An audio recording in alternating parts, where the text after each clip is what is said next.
Welcome to the Food Junkies podcast.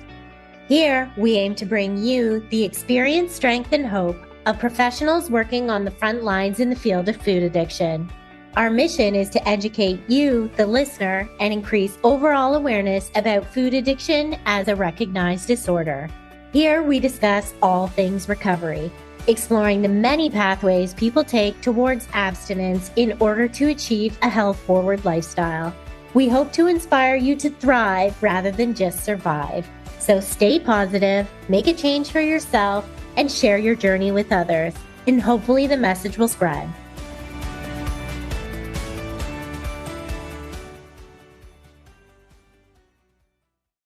Keto is well known in the food addiction world because when you stop eating carbs, you stop eating sugar. However, not much is known about the vegetarians and how they avoid the sugar-free life. Many individuals think that being vegan and low carb and sugar-free is impossible. Is this true? Welcome to the Food Junkies podcast. My name is Dr. Vera Tarman, and I am your host today, speaking with Adina Mullen, plant-based chef and author of Vegan Flavors of the World, a culinary exploration of plant-based recipes from every corner of the globe. Today's episode is for anyone who's trying to build a plant-based way of eating that actually feels satisfying and delicious, but without the sugar. Additionally, we'll cover other matters such as how to ensure sufficient protein intake and how to eat low-carb foods vegetarian style. Adina is a private chef and founder of Adina's Delicacies. She specializes in gourmet vegan cuisine, and her work focuses on whole foods, global flavors, and culture, and how culture, heritage, and memory can shape the way we nourish ourselves. Welcome, Adina. And this is it. If anybody is interested, I gotta get the thing straight. Very eye-catching. If you Yeah. see the deconstructed pepper, you'll be able to find it. Yeah, it is really eye-catching. We always start with how did you get interested in plant-based foods and then in becoming a chef? So I've always loved baking and cooking. I originally wanted to be a wedding cake designer and bake wedding cakes. And so I started doing that a little bit, and I realized how intense of a job it is. And you really have to commit 3 or 4 days. And if you get sick or if there's any kind of issues, like you're on the line. I did it a couple times. I enjoyed it. I made some cakes for some friends and stuff. And then I was like, this is a little bit too much. I do enjoy making desserts, but I really also enjoy cooking. So I went and worked at a couple restaurants and bakeries. And at the time, I was learning like traditional French techniques, and it was traditional French recipe restaurant. So a lot of rabbit, a lot of fish, a lot of meat. Like it wasn't vegan. And I personally wasn't really eating those types of foods, but I was like, I like the concept of learning how to make it. And then I started having a lot of health issues, and I found out that I was allergic to casein and duck and chicken eggs. And then from there, I found out I had like small allergies to like lamb and other meat products. So for me, it really started there. And I had already learned how to make all these traditional desserts and food recipes. And I personally love to travel. I love Hmm. immersing myself in like to different cultures and really taking their food, not so much like you're eating something, you're like, I just want to transfer this and make it into a plant-based dish. I really want to keep the culture and like the texture and like the memory. If you live there and you try the plant-based version, it doesn't feel like you're missing something. Because I think a lot of times when people are eating food, it's the Mhm. memories they get while they're eating the food that really makes them love it. So I wanted to keep that authentic in the food. And so I took all these recipes that I learned how to make, and I just figured out how to alter them into plant-based versions. And obviously nowadays it's a little bit easier than like 20 years ago, where I don't have to make all my vegan cheeses myself. I don't have to make my plant-based milks. Like I have a little bit of like a buffer there. I can go to the store and get it. So that definitely saves me time. And I feel like it really helps like other chefs and cooks when they're reading the book. I'm like, all right, here is how to do it if you really want to. However, if you want a shortcut, here's some great products you can go and use. So that's really how my journey began. Are you sugar-free? Just curious about your stand on that. So I personally am not sugar free, but I work with all different types of, and I respect their, what they're working on in their body. And I basically believe if something isn't working for you, then you shouldn't eat it. I would say I'm sugar like moderate. I don't cut it completely out of my diet. I still consume fruits and I still make my desserts with like sugar and or brown sugar. I do have keto recipes where I'll use like monk fruit and stuff, and then I'll use other alternatives. So I really like to be able to play around with all ingredients and figure out what tastes best. But my belief is that with whole food eating and like living a healthy lifestyle, like obviously you wouldn't eat the same thing every day. If you had a carrot salad every single day, that would be excessive as well. So I never tell people like eat 4 desserts a day. Like it should Mhm. be in moderation. It's like a treat, not it's not your whole base food. It's something that you just sprinkle in every now and then. But I also believe that if you have like food addiction or you just are diabetic or you just Yeah. don't do well eating that, it's my belief that just cut it out. Because some people are really good. They're like, I can have a cookie. And some people are like, I have to eat all 500 cookies. And I'm like, oh, okay, maybe then that's not really in Yeah. your. But your recipes could be accommodated for somebody who wanted to Absolutely. avoid sugar or even Yeah, sweet. absolutely. And on Yeah. my website, I put like I would say like 17 allergens that are most prominent. Huh. And then I'm always like, most things can be altered, especially if it's like a sugar substitute, then yeah, it's usually not a problem at all. What's the Yeah. difference between a vegetarian lifestyle and a whole food plant-based lifestyle? There's a So distinction there that I'd like you to make. absolutely. So people that are vegetarian, and this is like where I think the term needs a little bit of clarification, and I wish that there was like more than one term vegetarian, because I know vegetarians that are like, I will eat fish. And I'm like, okay. And then there are vegetarians that don't eat any meat products. However, they will eat products like cheese, milk, Eggs. so Yeah. dairy products, eggs. So my definition of a vegetarian is somebody that doesn't eat animals, but they will eat products that come from animals. So they'll eat honey, they'll eat eggs, they'll eat cheese, they'll eat milk, and then some vegetarians will eat fish. Others will not. Vegans or plant-based diets, you don't eat anything that comes from an animal. So no animal products at all, no fish, no meat, no chicken, and then nothing that comes from the animals, no cheese, dairy, eggs. And then there are also some vegans that won't eat honey, and then some that will. So this is like a hot topic for a lot because some people think that the pollination of the bees is actually helpful to them. Others think that you're Ah, hurting the bees. So it's like one of those things. And then I know a couple vegans that will eat eggs if they're like pasteurized, they can free range, or if they're from a farm where all the chickens are just like in a coop and like they're like they only take small orders and they're really well taken care of. So it's but a traditional vegan doesn't eat any yeah. animal products. So that's the Okay. difference between the two. And then there's also the difference between a whole food versus non-whole food, right?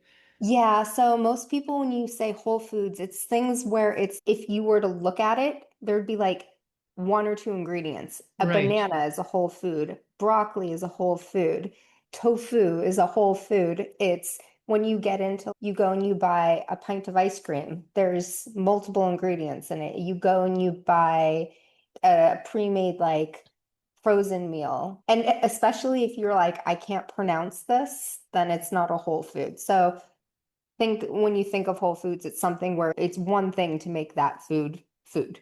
Being a vegan 20 years ago was a lot easier because there wasn't this built-in hype. Oh, okay, now we have all these meats that we can Yes. use, which is another topic that I actually find really fascinating because people are always like, why are vegans trying to eat meat without eating meat? My personal opinion, I think those vegan meat products are actually made for non-vegans. Uh-huh. So they can like, and then every now and then the vegans will be like, I'm going to a barbecue and everyone's eating hamburgers and I want a hamburger because everybody wants to feel like they're included in like the tribe. And sometimes you're like, oh, it's made out of beans or whatever. I need variety. I can't just eat the Uh-huh. same three things every day.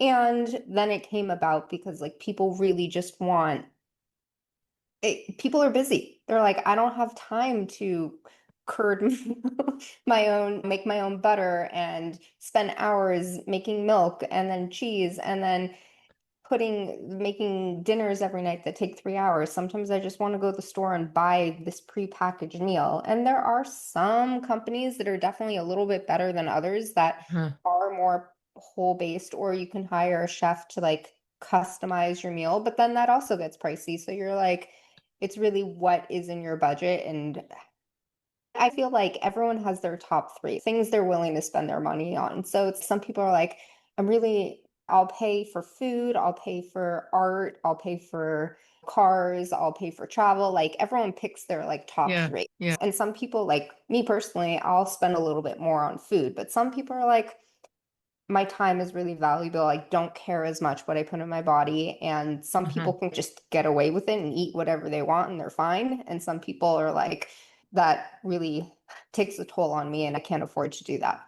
You mentioned a number of Yeah. things, and one of them being time and Yeah. expense as being obstacles. If somebody does want to get away from the ultra processed foods Yeah. and they're focusing on the whole food plant based, what would be the first change that you would recommend so that the person doesn't feel like they're restricted? I personally feel like when you tell yourself you can't have something 100%, then you like find ways to cheat. So my approach would be like, whatever your diet is, this is your diet over here.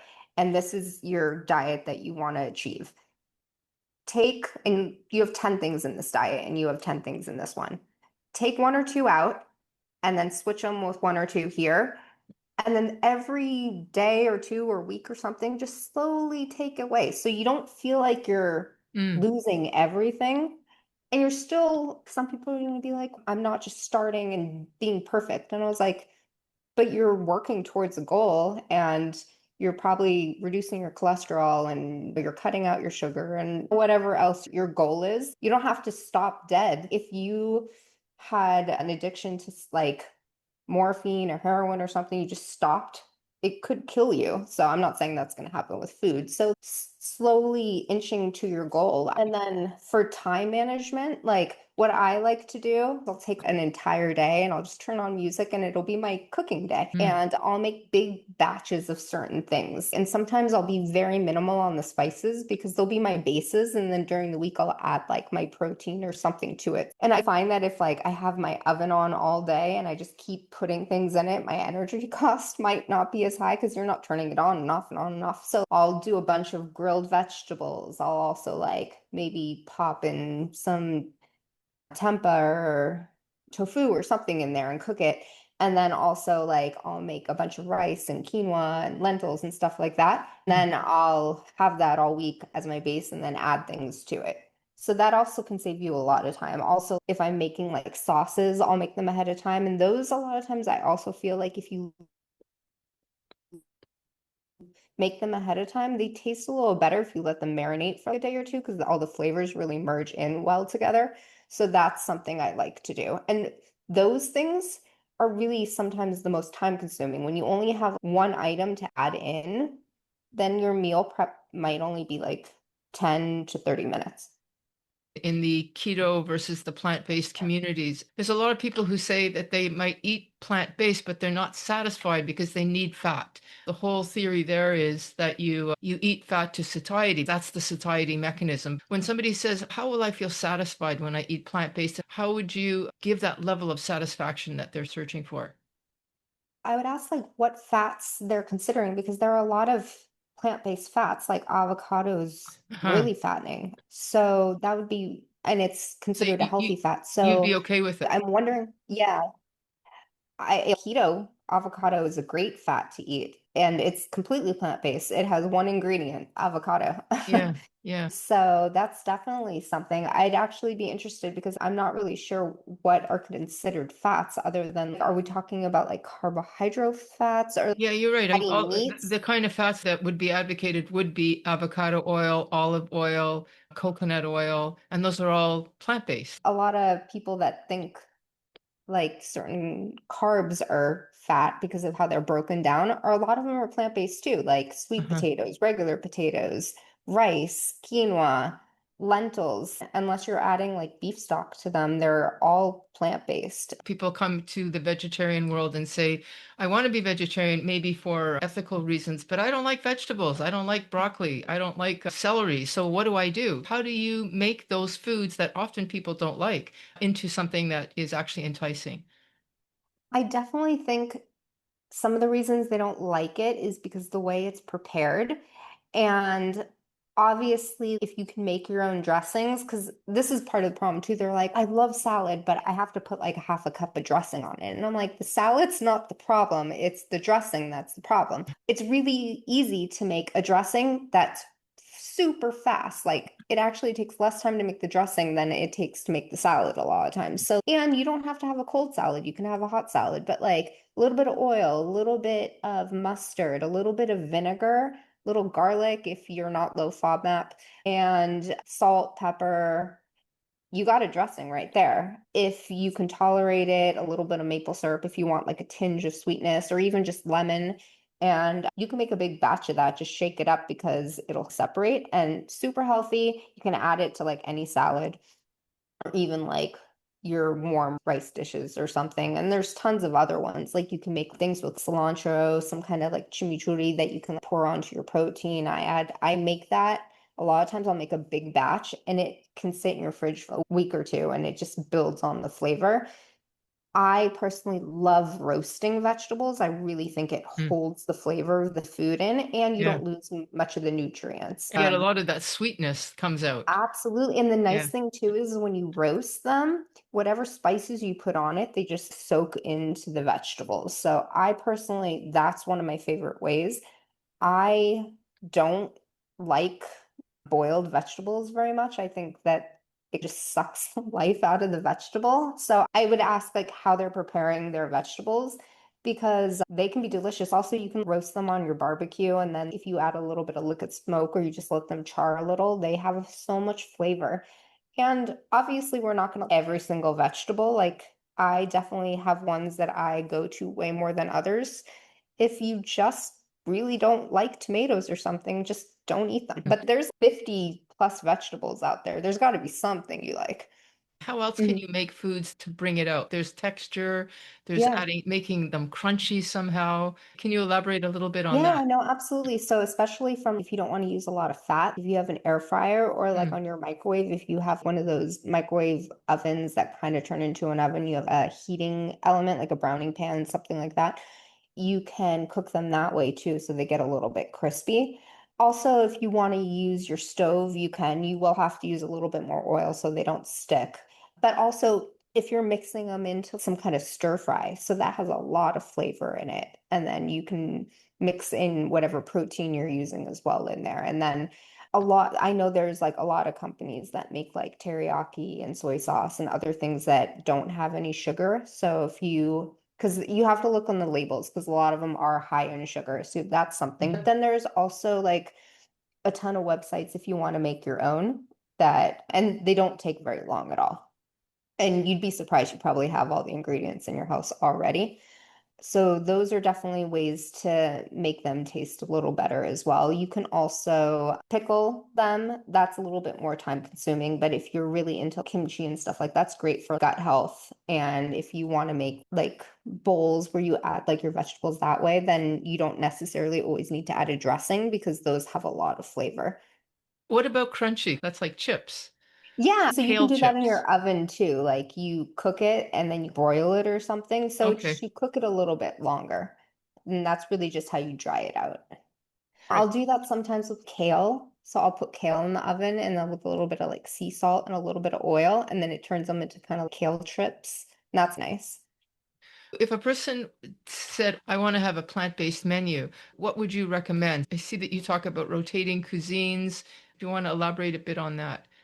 I love food from all over the world. So a lot of times I'll just wake up and I'm like, we're gonna have Indian food tonight. Tomorrow we're having Japanese. We're gonna have Irish food. So Mm. I would say, what is your palate? What are you craving?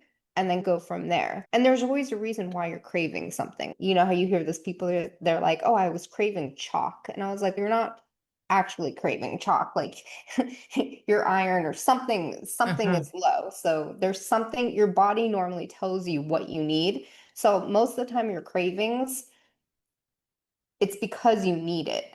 Obviously, nobody needs like 8 pounds of sugar a day. That's just like That's right. withdrawal. But, Those are different kind of yeah, cravings. Yeah. my body told me I needed it. And I'm like, okay, don't quote me on that.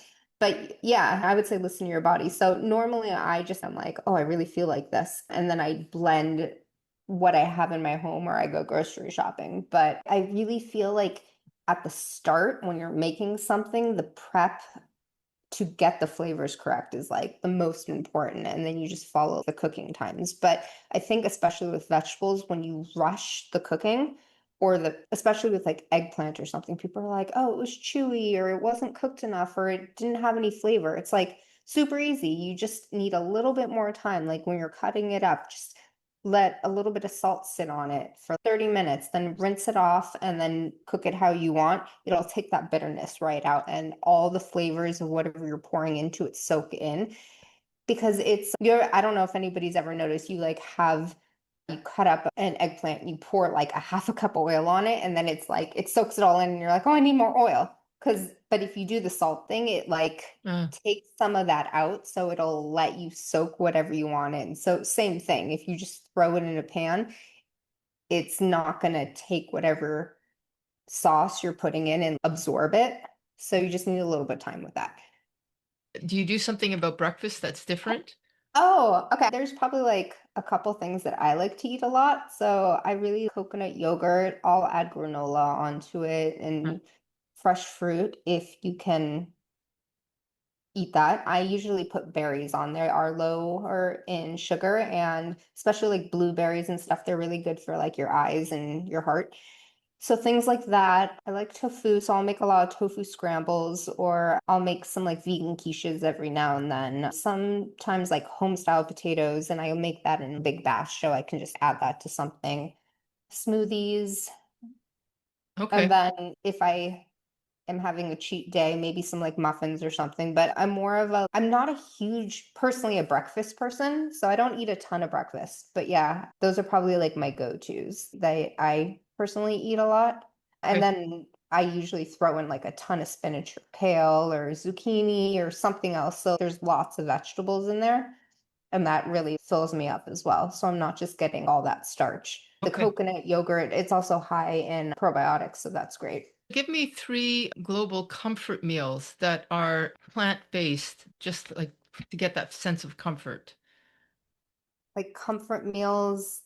There's certain things that I love. Like now that it's colder, I was actually craving shepherd's pie. So I just made that yesterday. And that one, I use a little bit of vegan ground beef in it, but if you don't want to use any fake vegan meat, you can also switch it out for fruit or lentils or crumbled tofu.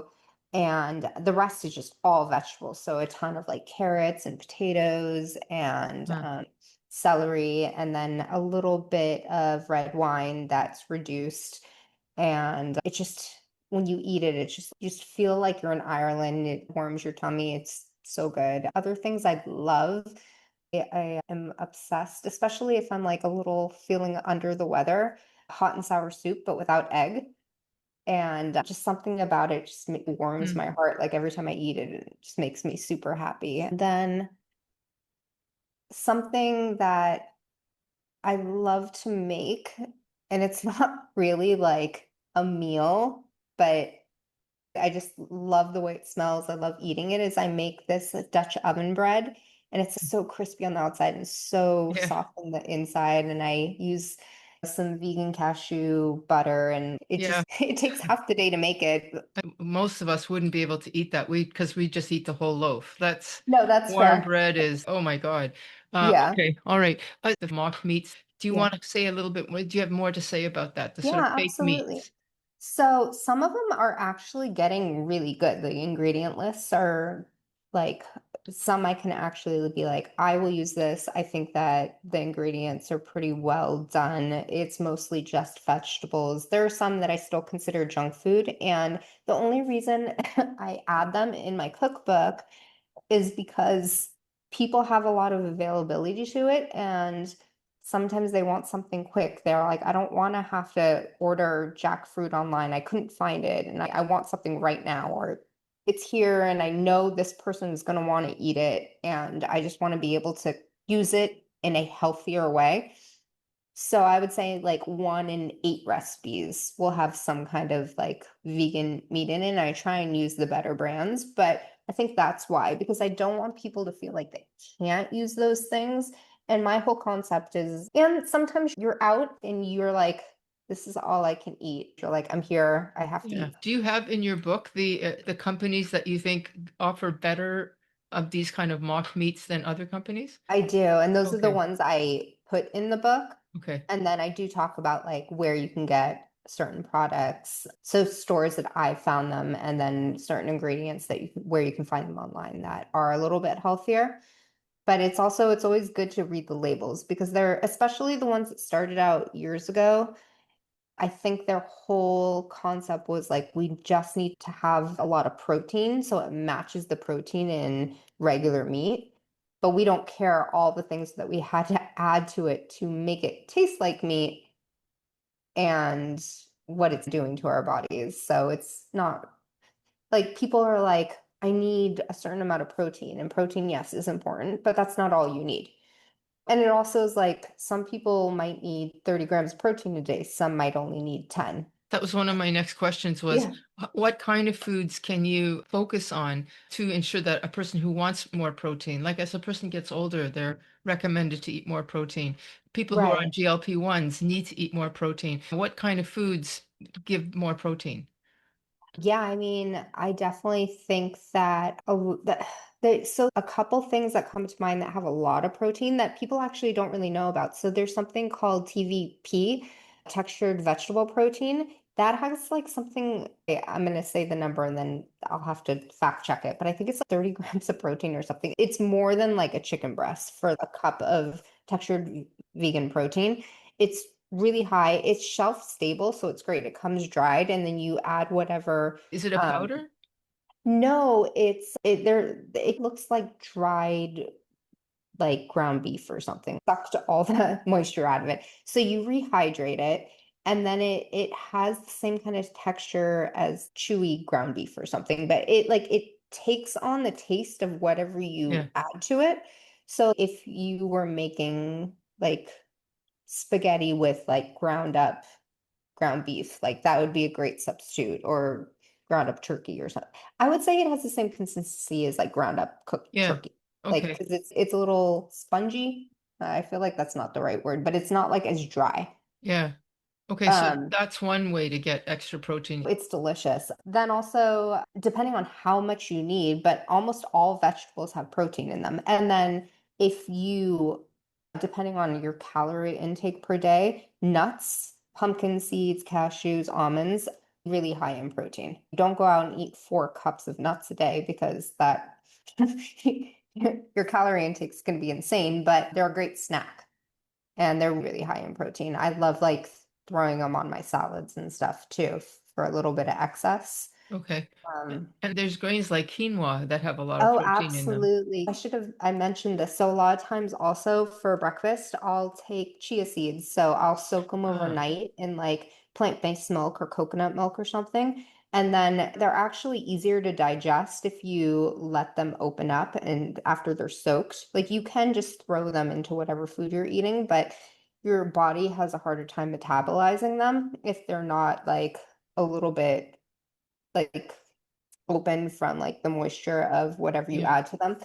Chia seeds, really high in protein, as well as like flax seeds and hemp seeds. And you can add them all to salad or into any of your beverages, or you can sprinkle them in to your dessert. Well, yeah, yogurt, dessert, or however you want to make your sweet that's not covered in sugar. But yeah, I have a huge container that is just in my cabinet and I add it to everything. So that's really high in protein. It's also really healthy for you. Now, for people who do want to eat low carb, is it Mhm. possible to do a keto? Is it possible to Yeah. be plant-based keto? Absolutely. There's definitely things that you can do. So obviously you would use like monk fruit or something if you're making a dessert. You just have to look at like the ingredient list, but like most vegetables I think are fine just based on how you cook them.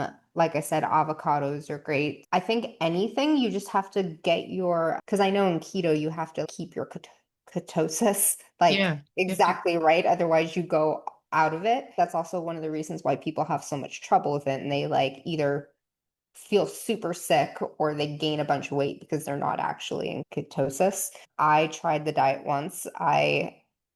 It was a little too hard for me. My husband did okay with it, but I also think people have to be a little bit careful when they do it because some people are like, I've been on keto for a year. And I'm like, I don't, again, not a doctor, but I think it's one of those diets where it's supposed to be like short term. You just have to just make sure not a lot of fruits, no sugar, refined carbs, really Yeah. just stay with like whole foods. In fact, you can't eat grains because Right. it's too high in carbs. Like keto Yeah. is like 30, 40 grams of carbs. So Yeah. grains are out, starches are out. It's basically just the green vegetables, Yeah, cauliflower. absolutely. Yeah. Yeah. Yeah. Definitely possible. But it is a challenge. When you did keto, were you a whole food or plant-based at that point? When I did it, I was eating a little bit of fish. So I Yeah. was so I think I honestly I think I lasted 3 days. Like it made me Okay. feel really sick. Ah, I okay. It wasn't for you. it didn't work so well for my body, but I know some people really do well with it. You focus on the cultural, traditional, it's not just about the food. So how do Yeah. you leverage some of that towards making a meal extra good? I really, so all the places in my book are places I've gone. So I like, I really love to immerse myself, go into that country, travel around, get a sense of like the spices they use, go to restaurants and like really get a sense of the smells and like the food that is very popular there. And I get my ideas based off that. So if it's a country that uses a lot of corn meal or something like Colombia or something like, then I'm like, okay, I'm going to try and incorporate stuff like that into my recipes and then just keep like the texture. That the only thing I really try and switch out is like any of the animal products. So I try and keep it really true and then try and keep it whole food base and like healthy. Okay. So really what you're doing is you're just figuring out how they made their food, but taking the animal product out of it. Yeah, Yeah. absolutely. Is there one particular cooking skill that you think somebody should learn? Because a lot of people don't know how to cook either. I agree. The one cooking skill that I personally think is like the biggest payoff would be learning how to properly build flavor through fat, heat, and time, like I said before. So if you're taking plant-based food, especially like when you're seeking like stability and satisfaction, knowing how to saute, roast, simmer food slowly, intentionally, and making Huh. it more like I feel like that really builds on the flavor and then making sure you use enough fat and spices that like help incorporate the taste. So like onions, garlics, things that are fragrant like that really give the dish like substance. And then it can feel a lot healthier than like throwing in like lard or anything else that you think has a lot of flavor. I don't use like most recipes, it's like a teaspoon or a tablespoon of oil for the whole thing. And then you get your flavor from like your vegetables, your onions, your garlic, your Huh. spices. Like most spices don't have any calories, and there's hundreds of spices that you can use. So that's definitely something I really look into. And same thing, you don't need a ton of salt. Like most of my recipes, it's a fourth of a teaspoon or Oh, something, maybe wow. a pinch. Yeah. Yeah. Sometimes I'll be doing a cooking class and they're like, that's it. They're like, no, we need more. I'm like, there'll be salt on the table just in case, Huh. but it's always easy to add in. It's harder to take out. So that's my concept. Like less is more. Do you have a list of default meals that a person should have?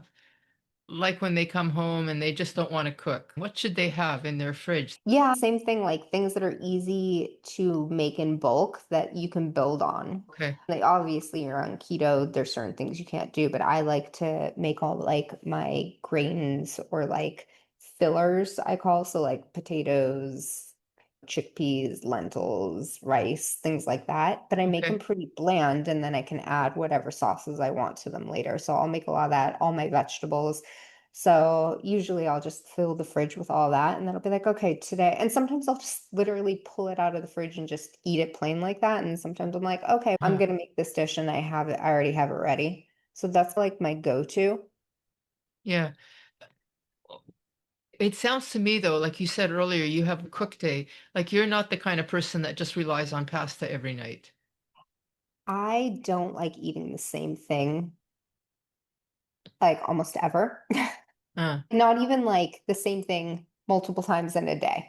I like to eat multiple things every day, all day. That's why I was like, if I'm gonna make something like rice is easy. Like I can eat rice all the time, but I don't want the same plain rice. Like I want to add uh-huh. flavor to it. So things like that I'll make. But if I was gonna make a casserole or something, I'd probably make like individual size casseroles because I don't want to have to eat it over and over again. So that's, but I know some people love that. So if you know that's how you like to eat and you like eating the same thing, then yeah, definitely make cook in bulk. Yeah. Okay. For somebody who does struggle with food addiction or disordered eating, do you work with that at all? I've definitely worked with people that have specialty diets. It's been like, I've been diabetic, I'm Yeah. keto, I am allergic to onions. I'm like, got it. Okay, we'll work off that platform. My mom actually does have food addiction. And I remember Uh, when I was little, I would see her standing in front of the refrigerator eating. yeah. And I didn't know at the time. And It's the classic I was like, symptom. how convenient. Like this saves you so much time. But I thankfully would just stop eating when I was full. But Yeah. then I think a boyfriend or somebody was like, what are you doing? And I was like, I was just, I wanted a snack. And they're like, but you have to take it out of the fridge and put it on a plate. You don't stand in front of the fridge and eat. And I was like, oh, I just thought it was like quicker. But I do know when I go and visit her, sometimes like I'll make something and I'll wake up the next day and I'm like, did you eat all my food? And she's, oh, well, it was in it was in the fridge and I was hungry. And I was like, okay. So I definitely like can grasp, I can understand, even though it's something I've never dealt with, because it's funny because my husband used to say, do you know that when you're full, you say, I'm full, and you push your plate away? And I was like, have I always done that? He goes, yeah. And I was like, oh, that's so interesting. No, I didn't know I did that.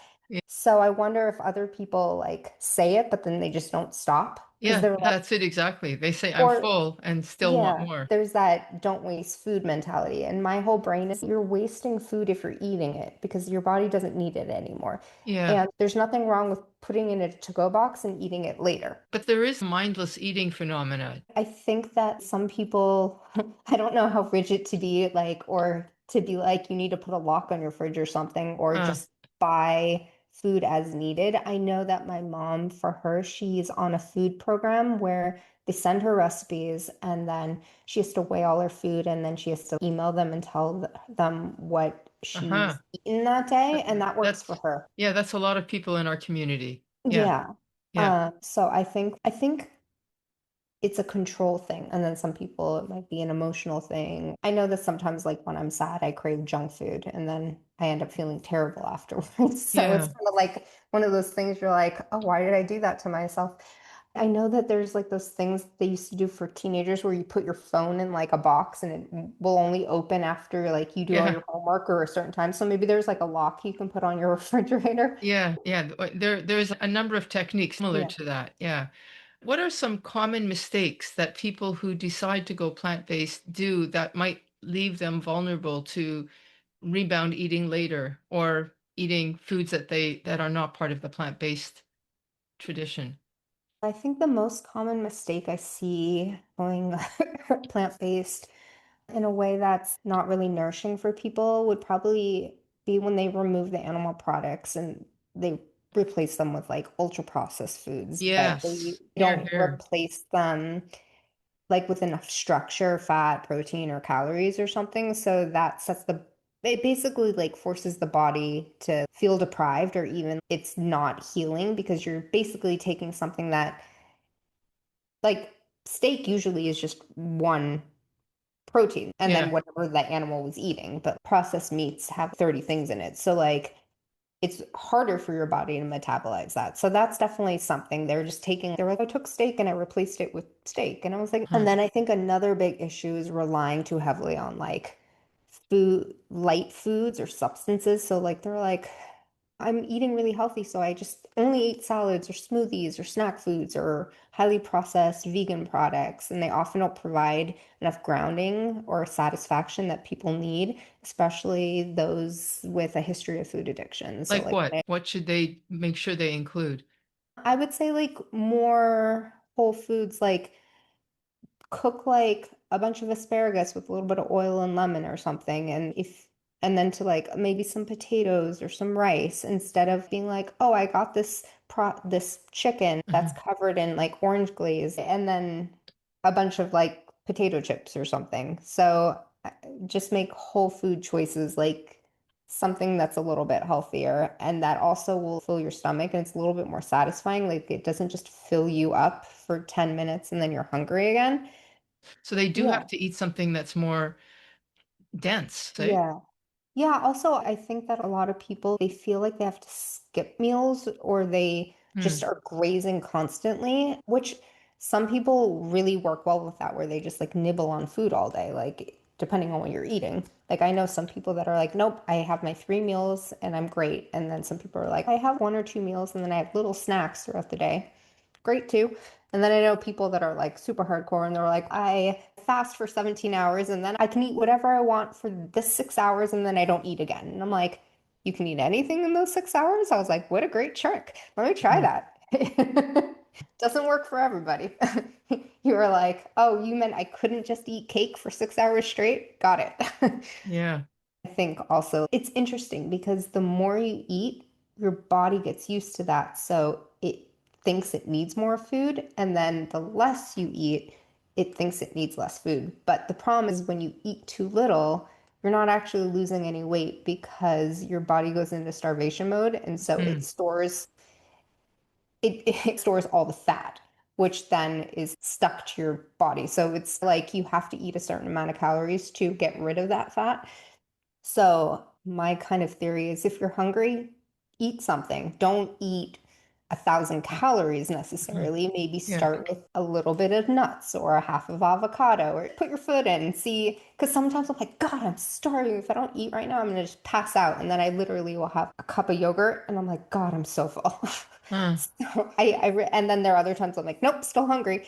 So I really think, and sometimes you might not be hungry, you might be thirsty. So definitely make sure you're consuming enough water. I personally am not a big component of like sugary drinks. I don't Yeah. like soda. I don't really like much carbonated stuff. Like I will go for kombucha every once in a while. I like a little bit of a Pellegrino, or like I have a Uh-huh. soda stream. And then, but I mostly like water, tea, every now and then some coconut water.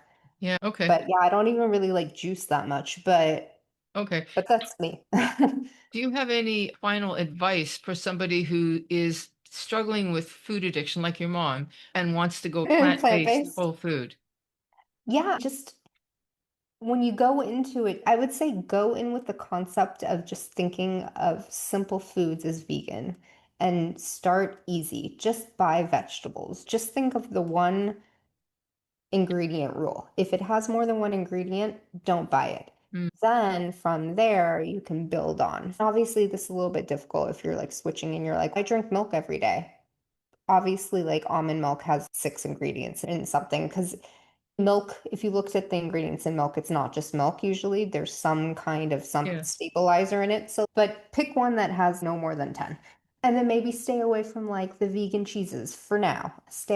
Like, definitely don't buy any of the salad dressings. Yeah. Make your own at first, especially if like you're low FODMAP, because there's garlic and onion and all of them. And I really think like sauces are not your friend at first, especially ones that are already made, unless you find like a keto one. But then also decide if you like how it tastes. Before we close up, can you tell us a little bit about your book? Okay, my book You can show it again. Yeah. is called, it's so weird with the camera. I like the Yeah, angle. you got it. That's perfect. Just like that. And it's a beautiful cover, by the way. Thank you. I designed it myself. I'm very Oh, proud. wow. So it's called Vegan Flavors of the World, and the second book's going to be coming out in the next couple months. So this book has 12 countries in it, and the second book will also have 12 countries. So it's basically places I visited in the world, food that I just love that I have made into plant-based food. And it's just been such a joy to be able to do this. And like really, I feel like there's 5 foods that like really get utilized a lot. And I want all foods to be represented. So that was like my goal. So you wanted to go beyond the typical five. There's like eggs and What are the typical five and what are you including beyond it? so I think it was like in culinary or colonial times, like they tried to figure out a way to make food cheaper or something. So they were Yeah. like, oh, eggs are a great stabilizer and everybody needs dairy. And so if you look at it, it's like in everything. Yeah. But there's really easy ways to switch that out. Like you can like when you whip an egg and it turns into meringue or something, you can do that with aquafaba now. Like you don't need to use eggs to hold Uh-huh. your food together anymore. You have flax seeds, you have applesauce, you have just eggs, you have all these other components. Yeah. You don't need to use regular milk. You have all these plant-based milks. And if you have a nut allergy, you don't use those. You can also use oat milk. They have pea milk. They Yeah. have hemp milk, like anything you can think of. And then there's just so many vegetables out there that like people don't even think of using. I'm sure you've gone down the vegetable aisle and you're Yeah. like, you just pick it up, you're like, I don't even know what this is. There are so many times I'll use Yeah. like bok choy in a recipe and people are like, this is amazing. What is it? And they sell it everywhere. So I Okay. just like really want to like make those things more mainstream. And what are some of the countries that you're including? In the new book or the Yeah. old book? In the old book, the one that people can get right now. So the United States, Mexico, China, Thailand, Greece, Got to be India. Italy. Yeah. India will be in the second book. Yeah. Yeah. Which is one of my favorites. It was really hard when I got to Asia. I was like, oh, what countries do I use? So opted to put India in the second book. Good. My next question is going to be, what's next for you? It's the second book. It's the second book, and yeah, I have some travel coming up because I'm gonna start writing the third book. So starting to Wow. do research. Yeah. And Okay. then just some looking for like markets and other places I'll like go and sell the book. And currently it's available on Amazon and Ingram Spark, but looking for other distributors as well. Okay. All right. Last question. It's our Yeah. signature question. Okay. If you could tell a younger version of yourself something about your whole food plant-based approach, what would it be? Because you weren't initially whole food plant-based. Yeah, it's funny. I was born plant-based. My parents were vegan until I was 6, but then one day they were like, just kidding.